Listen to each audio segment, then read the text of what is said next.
One park employee or cast member can make or break your whole day and make it either a positive experience or a horrible one. So what's it like when you are that employee?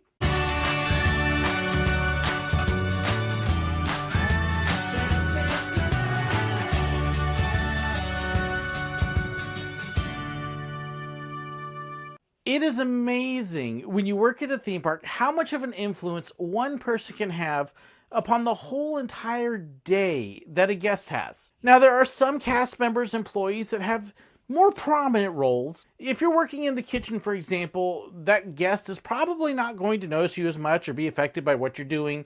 Or maybe, custodian or somebody who's behind the scenes. People who are running rides and attractions will definitely have a role. But there are some spots when you work at a theme park where you are really the show, the production, and it can definitely put a little more pressure on you when you're working. If we think just Disney, the Jungle Cruise skippers are very much like that. The Kilimanjaro Safari drivers are like that.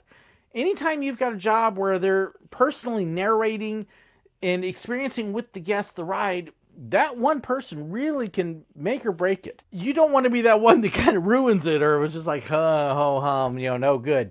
In my case, actually, almost every single job I did at the theme parks was really kind of that on-the-spot person that could really make a day hugely memorable or really bad. When I was the driver at Rhino Rally, I was the guy. I was the character for that whole ride, and I was what was going to make it memorable or something they wish they had never done.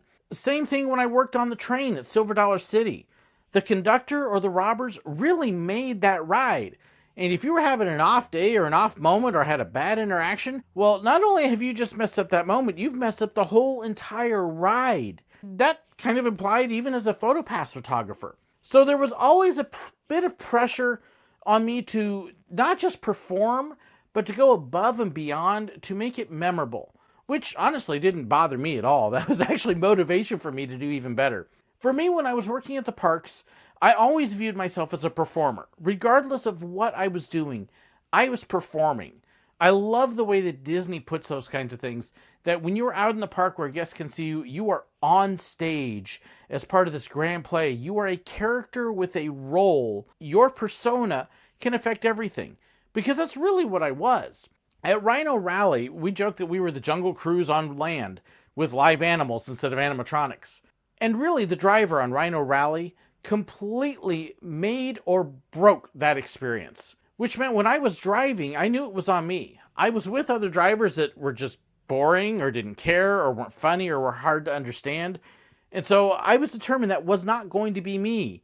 That I was going to be fun and exciting and make them laugh and smile, because that's what they would remember. They may or may not remember the facts about the zebra or the elephant or the Nile crocodile, but they were certainly going to remember if it was a boring ride or if they had a blast and were excited during it. And I wanted to make sure that they had a good memory. That if they walked away, they went, man, I want to go do that again because that was fun. Same kind of thing when I did the train. When I was a conductor or a robber, I wanted to make sure that they remembered it as a fun, funny experience. My goal in my job was to put smiles on their faces, laughs coming out of them, and to make it a positive, memorable experience. And if I saw somebody frowning or not happy, in my mind, I failed at my job. So it really did affect how I did my job. If I was having a bad day, I tried to make sure I didn't show that when I was working at all. I kind of joked, how you have the wall when you walk from the backstage area that nobody sees to on stage, and how you could walk out, and the smile will get plastered on, man, I'm going to have fun. Yeah, we faked it sometimes. A lot of times it was real, but there were definitely times you faked it because you wanted that guest to have a great time. You didn't want to be the sourpuss they remembered. And it really motivated me as I worked.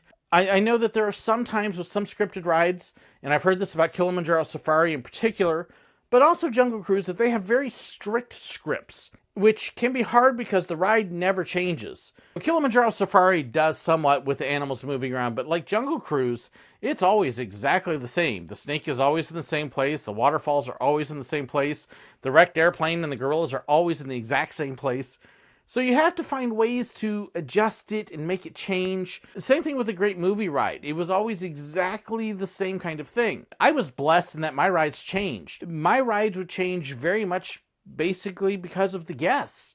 My interactions with them would definitely feed what kind of jokes I would tell and how we would do certain things. With Rhino Rally, we had a pretty strict script, and we knew what animals were going to be where, because animals didn't move around a whole lot. So we had kind of our set jokes, but a lot of it was watching the interaction with my passengers on the Land Rover to see how they responded to certain jokes, and if they didn't like a certain kind of joke, well, then I wouldn't tell that kind of thing. I would go to a different brand to see who I could interact with. Every now and then I would get a passenger sitting next to me who's supposed to be my navigator, who I should be working with, who would just be a stick in the mud and just do nothing. Okay, well, never mind. I'm not going to interact with you because you're not going to give any sort of entertainment value. And I picked somebody else in the Land Rover, even though they weren't sitting next to me. Let's get something going so we can make it memorable and fun. With the train, we were constantly finding people on the train to interact with. I loved when I was a conductor, I would scout my crowd when they were in the station and find, okay, who's somebody I can pick on and play with?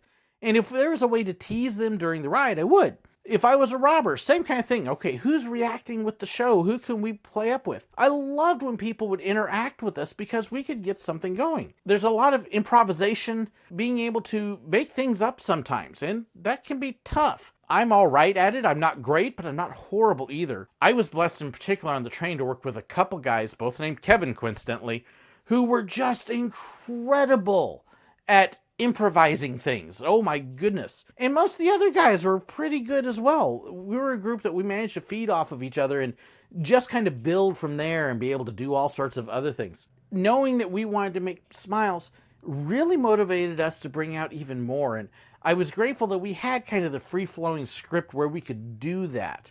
And we had a little more freedom, unlike something where it was always the same. And I'm grateful that we weren't in a place that was so strict that we had to tell the same jokes without ever changing it up at all. Because being able to change it up helped keep it fresh and new. But I've also been one that I've always enjoyed kind of being on the spot and what can I do to make somebody's day. As a PhotoPass photographer, it motivated me a lot. Now, if I was working with the characters, my job there was to make the character the spotlight and just kind of fade in the background and not be noticed. If I hadn't been noticed, if I was a character and I got good shots, that was perfect. But if I was taking pictures of people in front of the castle, or Spaceship Earth, or over at Hollywood Studios with Tower of Terror or something, that was a whole different feel then. Because at that point, again, yes, some photographers would look at it as I'm just taking a picture of them, but for me, I wanted to make even that moment memorable. I'm on stage, and so I would be performing. It's actually, I think, why I've had a few people who watch my videos say, "Hey, I remember when you took our photo." And I've actually had a couple people send me PhotoPass photos that I took of them, which blows me away. Because I was working so hard to make sure I left a positive impression, let's make this memorable, people remembered, and it had a positive influence. I didn't ever want anybody to leave from my spot in a bad mood. And so, yes, again, constant motivation. It's why when I did see guests having a hard time or a hard day, what can I do to make it better? If I saw a family that was just squabbling and kids were upset, okay, let me go get some ice cream or popcorn or balloons for the kids or something to kind of perk them all up and let them say, hey, this can be a good day. And I was so grateful that Disney gave us the tools to be able to do that without having to pay out of our pocket. There were a couple times and places that I would pay out of pocket just to try to make somebody's day. But Disney was awesome in that it gave its cast members the ability that if there was an issue that they saw, they could take care of it. One family, I was working on Main Street and they were getting ready to take the picture, and the poor little girl apparently had to use the restroom and hadn't told anybody. It was not a good moment for the family. Let's just say that, on the middle of Main Street. I could have done what a lot of people would probably do, go, oh, I'm so sorry, there's a bathroom over there. That wasn't going to be good enough for me.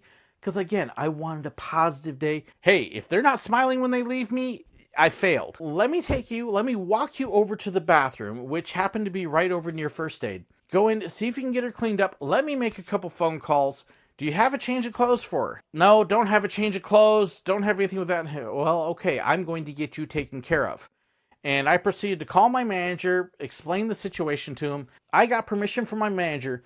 take them, get them into the stores, get them a change of outfits, and make sure they're taken care of. I was blessed that Disney said, hey, get them done. I probably spent 45 minutes making sure she was taken care of, got him a brand new outfit for nothing. Disney covered that, so that way she didn't have to walk around that way. And we made it possible within 40 minutes, where they lost all that time and it could have been a horrible day, and the poor kid, she had a change of clothes, she was fresh and dry. We got them a couple fast passes to make up for the time they missed where they could have been riding. And I still got the pictures of them. They left with the biggest grins like, wow, this is awesome. They took such good care of us when it could have been so bad. And that was what we wanted to do. When we take the pictures, it's not just taking a picture in front of the castle of, it was, let's have some fun, ta-da, smile, funny faces, and just a great time and finding ways to be able to make them laugh and smile about it.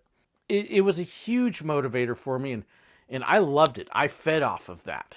Let me give you another example of a cast member who blew me away in this way. It was actually on Tower of Terror over in Disneyland Paris. We were getting ready to get on. We had started to board the car, and the girl that was running the ride and boarding us proceeded to start chit-chatting, and she just put on this incredible attitude that just fit so well. I mean, it was hilarious. She had us laughing so hard that when we got off the ride, I was like, oh man, I wish we'd gotten her name. I wish we'd figured out who she was. Well, the people that were with me actually ran into her the next day in front of the ride and got pictures with her. And, you know, you can see her here. Now, her name is spelled Nicole. That's actually not how it's pronounced because she's in France. But she was awesome.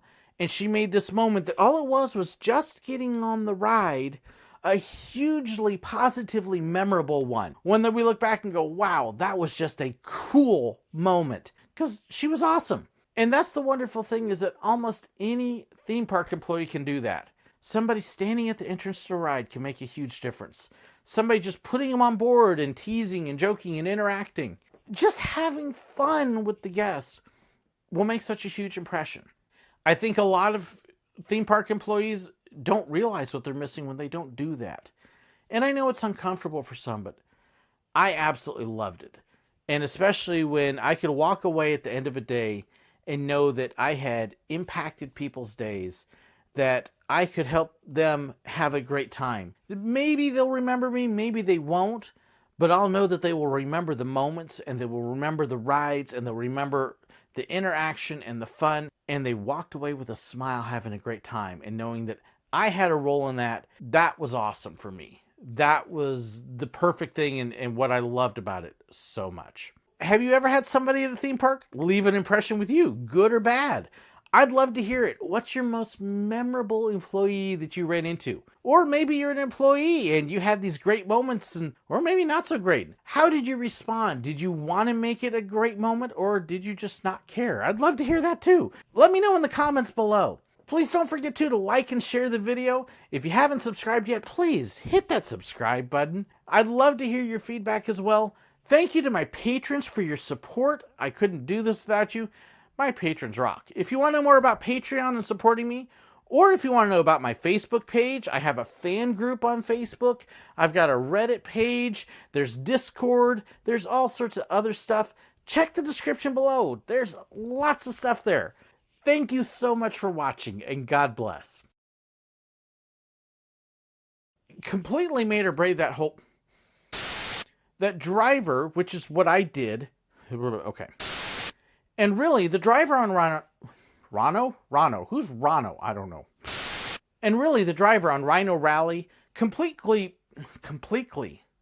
I'm just making up words as I go.